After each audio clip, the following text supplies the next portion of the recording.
Bonjour frères et sœurs en Christ et toute personne à l'écoute de cette parole, de ce message. Alors tu vas prendre ta Bible dans le livre des Proverbes, chapitre 16, verset 20. Aujourd'hui, je vais vous parler de comment trouver le bonheur et être heureux. Nous allons en savoir plus.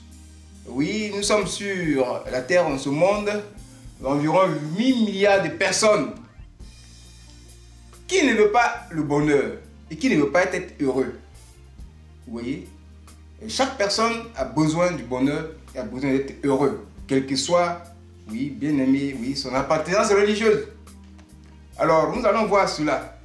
La Bible nous le dit. Alors, Proverbe chapitre 16, verset 20. Lisons ensemble cette parole. Celui qui réfléchit sur les choses trouve le bonheur, et celui qui se confie en l'Éternel est heureux. Voici deux choses bien précises. Alors, de quoi s'agit-il ici? Il s'agit de celui, c'est-à-dire une personne. Celui qui réfléchit sur les choses trouve le bonheur. À la première manière, et celui qui s'appuie sur l'Éternel est heureux. Alors, le bonheur ne signifie pas être heureux. C'est ce que nous voyons. Mais ici, Dieu nous donne cette méthode-là pour ne pas que lorsque tu as le bonheur, tu te dis que ça suffit. Et tu es déjà arrivé, tu n'as plus besoin d'autre chose. Mais ce n'est pas vrai. Il faut chercher l'Éternel. Alors, en réalité, il s'agit d'une personne. Voilà. Qui réfléchit, c'est-à-dire celui qui se concentre attentivement sur les choses, celui qui étudie les choses, celui qui examine les choses, il va trouver le bonheur. Vous voyez? Les choses, ça peut être les objets. Les choses, ça peut être des paroles, des situations. Et lorsque ces situations arrivent, il faut les examiner. Alors, il s'agit d'étudier les choses. Il faut étudier les choses. Mais qui agit dans l'homme? On dit de réfléchir. C'est une activité de quoi? C'est une activité de l'esprit humain. Humain simplement. C'est l'esprit humain qui agit ici. La réflexion vient de l'esprit humain. On peut ajouter la connaissance. On peut ajouter la compréhension. On peut ajouter l'intelligence, la volonté. On peut ajouter, oui. On peut ajouter aussi le savoir, la sagesse. Vous voyez? Oui. Et puis, on peut encore ajouter la volonté. Il y a jusqu'à 9 qualités pour désigner l'esprit humain. Vous voyez? 9 qualités nécessaires. C'est l'esprit humain qui permet de trouver, d'examiner, vous voyez, de manière pratique pour trouver quelque chose qui peut faire du bien à l'homme. Donc nous sommes là, dans l'activité de l'esprit humain. L'esprit humain, c'est la ressemblance de Dieu. On ressemble à Dieu par l'esprit humain. Vous voyez? C'est ce que la Bible nous dit. Vous voyez? Et l'esprit humain te permet maintenant, bien aimé, de transformer les choses là pour que tu puisses bien vivre sur la terre. Pour les comptes, bien aimé, oui. Les choses de la terre qui peuvent porter atteinte à ta vie. Et c'est à cela qu'on parle de la science. Vous voyez? C'est la science, celui qui étudie, qui examine, pour trouver, pour aboutir à un résultat. C'est comme ça, les hommes ont transformé la nature. Ont trouvé, bien aimé, des objets que Dieu a déjà créés, les ont transformés. Et on voit tous ces produits de la science. C'est là que nous sommes, c'est l'esprit humain qui le fait. Et l'esprit humain vient de Dieu.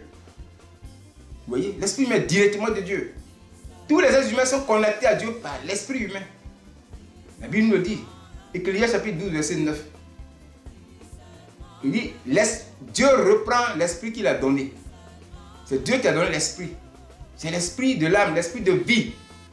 Donc, toute personne même qui n'est pas en Christ, qui arrive à transformer la nature, bien aimé, oui, c'est Dieu qui est en action comme ça. Donc, tout ce qui a été inventé, rien n'a été créé. Les gens prennent des choses créées par Dieu pour les transformer afin qu'elles soient utiles à l'humanité. Voilà, c'est ainsi on échappe au danger. On a des maisons, des belles maisons. Dans les maisons meublées. Les moyens de déplacement. Ça, c'est l'activité de l'esprit, c'est la réflexion. On a réfléchi sur les choses. On a trouvé comment, bien aimé, oui, combattre les aléas de la vie, les problèmes, les difficultés, les surmonter. C'est l'œuvre de l'esprit humain. Et tous ces produits de science font de nous vraiment des êtres importants. C'est quoi quelqu'un pourrait dire que la science a fait de nous des dieux, alors que nous méritions d'être des hommes. C'est-à-dire le climatiseur, la voiture qui se déplace avec toi, les avions, vous voyez ces navires-là. C'est fait des choses. Rien n'a été fabriqué. Et on vit bien, on se sent à l'aise. C'est le bonheur. Ça dit que tu es satisfait. Il y a une satisfaction que tu as. Là, c'est le bonheur, ça. Tu es satisfait. Si tu n'as pas ces choses-là, tu n'es pas à l'aise. Ouais, si tu parviens maintenant, bien aimé, oui, à avoir toutes ces choses, c'est la satisfaction. C'est le bonheur. Tu es satisfait. Mais ça ne suffit pas. Beaucoup restent dans ces choses. Donc, tout ce qui se fait dans le monde, tout ce qui est fabriqué dans le monde, quel soit l'individu, c'est Dieu qui travaille. Parce que l'esprit humain, c'est Dieu. On ne peut pas séparer l'esprit humain de Dieu. Comme la Bible le dit, Ecclésiaste 12, verset 9. Non, c'est Dieu qui permet que toutes ces choses-là soient sur la terre. Vous comprenez ça? Mais ça ne suffit pas. Il faut être très satisfait. Être heureux, c'est être très satisfait. Il faut aller à un niveau supérieur de la satisfaction. Il faut être très satisfait. C'est en cela maintenant il faut intervenir. Il faut faire intervenir Dieu. Il faut prendre appui sur Dieu. Il faut se confier en l'Éternel pour être tout à fait satisfait.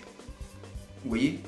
Tant que Dieu, lui-même qui a donné son esprit humain, n'est pas venu compléter par l'esprit de Dieu pour te conduire, tu as le bonheur, mais tu ne seras pas heureux. Tu as le bonheur, mais tu as le chagrin. La tristesse va accompagner ce que tu as. C'est quoi les enfants de Dieu? Une fois qu'ils sont bénis, ils ont toutes ces choses-là. Il ne faut pas qu'ils croisent les bras. Il faut t'appuyer sur l'Éternel. Il faut mettre ta confiance à l'Éternel. La deuxième partie, celui qui place sa confiance à l'Éternel est heureux. On dit celui qui se confie à l'Éternel est heureux. Appuie sur l'Éternel. Comment on se confie à l'Éternel? Se confie à l'Éternel. Bien aimé, l'Éternel ici c'est Jésus-Christ. Pour nous, de nos jours aujourd'hui, il faut aller vers Christ. Il faut, bien aimé, oui, il faut considérer les obligations dues au culte qu'on rend à Dieu.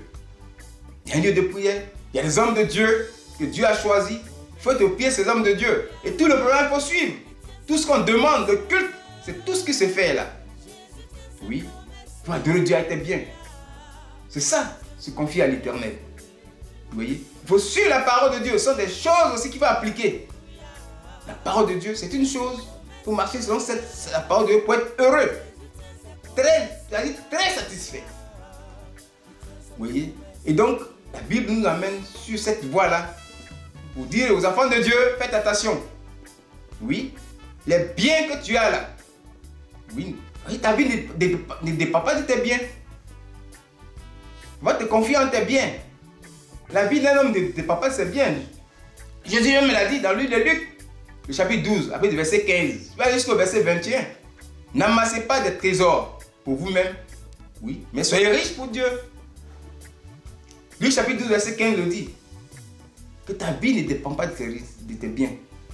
Dans la parabole de cet homme-là, qui est riche, et qui dans une année a fait une récolte abondante. Il a dit, bon ben, je suis très riche encore de plus. Il a cumulé sa récolte dans des grands greniers. Il a dit, bon, moi je me couche et puis bon, voilà, je ne fais rien. Parce que j'ai fait le calcul par jour là. Ça va dépasser ma durée de vie sur la terre. Et la même nuit, Dieu se révèle, il dit, mais cette nuit même là, je vais enlever ton âme. Ce que tu as cumulé à ça pour qui? Tu es insensé. Va amasser des richesses pour toi-même. Oui, il faut être riche pour Dieu. Ça, c'est un conseil aux enfants de Dieu. Et ceux qui ne sont pas encore dans le Seigneur, qui cherchent le vrai Dieu c'est Jésus-Christ de Nazareth. Oui, il y a des dieux un peu partout où on se confie en eux, mais si tu ne veux pas être heureux, c'est le chagrin qui va sortir là-bas. Bien aimé, oui, cette parole est venue. C'est la même chose que Jésus a dit. Dans Luc chapitre 18, verset 22-23. C'est cette parole qui est ressortie. Cet homme très riche en Israël, il a dit à Jésus, qu'est-ce qu'il faut que je fasse pour hériter le royaume de Dieu, pour avoir le royaume de Dieu. Jésus lui a dit, voilà ce qu'il faut faire. Il a été très triste. Il t'a attaché à ses richesses. Oui, ta vie ne dépend pas de ta richesse. Christ peut t'enlever l'esprit humain que tu as utilisé pour avoir ces richesses. Tu as réfléchi sur les choses, tu es devenu riche. Le bonheur est là, mais ça ne suffit pas. Il te faut l'Esprit de Dieu. Il faut accepter Jésus, que le Saint-Esprit puisse venir. Oui, bien-aimé, pour que tu aies la paix sur la terre et dans le royaume de Dieu. C'est de ça qu'il s'agit. C'est un message qu'il faut vraiment bien aimer saisir et accepter le Seigneur. Et ceux qui sont dans le Seigneur, il faut qu'ils fassent le culte de Dieu. Il ne faut pas mépriser ce qui est de Dieu. Le culte de Dieu, il ne faut pas mépriser le culte de Dieu. Pas avoir un mépris pour, oui, ce qu'on rend à Dieu. Il faut le faire. Il faut le faire avec bon cœur. Et tu seras heureux sur la terre. Non seulement tu seras bien, le bonheur est là, et tu seras heureux, et tu gagnes davantage sur la terre. Cette parole est venue pour nous montrer la voie, comment avoir le bonheur et être heureux. Alors, bien-aimés frères et sœurs, nous devons marcher sur cette parole. Oui, nous devons nous confier en l'Éternel. Nos richesses en l'Éternel. Oui, c'est cela. Il y a des païens même qui viennent investir dans les maisons de Dieu. Oui, c'est ça. Mais il faut totalement donner ta vie à Dieu pour que tu sois heureux sur la terre. C'est ce que j'avais à vous dire ce matin. Que le Seigneur soit béni et que vraiment l'Esprit de Dieu nous conduise dans sa parole. Au nom de Jésus. Amen.